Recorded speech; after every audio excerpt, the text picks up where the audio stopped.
রাজধানীর উত্তরে দিয়াবাড়িতে milestone school and কলেজের বিমান বাহিনীর প্রশিক্ষণ বিমান বিধ্বস্ত হয়েছে। মর্মান্তিক এই দুর্ঘটনায় এখন পর্যন্ত ১৯ জন নিহত হওয়ার খবর পাওয়া গেছে। আহত ও দগ্ধ হয়েছে ১৫০ শতাধিক শিক্ষার্থী। আহত ও দগ্ধদের দ্রুত উদ্ধার করে নেওয়া হয়েছে রাজধানীর সিএমএইচ, ঢাকা মেডিকেল কলেজ, মেডিকেলের বার্ন ইনস্টিটিউট সহ বিভিন্ন হাসপাতালে। HM মেহেদী হাসানের প্রতিবেদন। দুপুর ১টা ৬ মিনিটে উড্ডয়নের পরপরই বিধ্বস্ত হয় বিমান বাহিনীর F-7 BGI প্রশিক্ষণ বিমান। বিধ্বস্ত বিমান আছড়ে গিয়ে পড়ে মাইলস্টোন স্কুলের একাডেমিক ভবনে। কিছু বুঝে ওঠার আগেই ঝলসে যায় ক্লাসে থাকা বহু শিক্ষার্থীদের শরীর। জ্বলন্ত বিমানের আগুন নেভাতে ছুটে যায় ফায়ার সার্ভিসের ৯টি ইউনিট।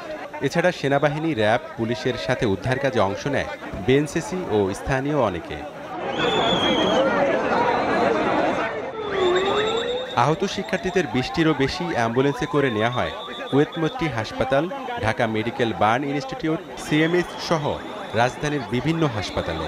উদ্ধার তৎপরতা বিষয়ে সাংবাদিকদের ব্রিফ করেন ফায়ার সার্ভিস ও সিভিল ডিফেন্স অধিদপ্তরের মহাপরিচালক।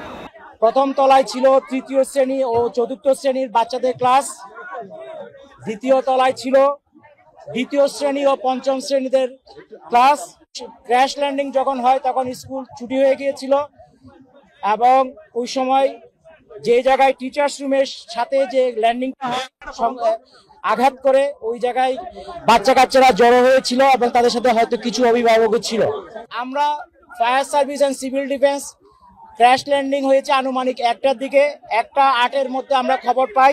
মর্মান্তিক এ ঘটনায় মঙ্গলবার একদিনের রাষ্ট্রীয় শোক ঘোষণা করা হয়েছে।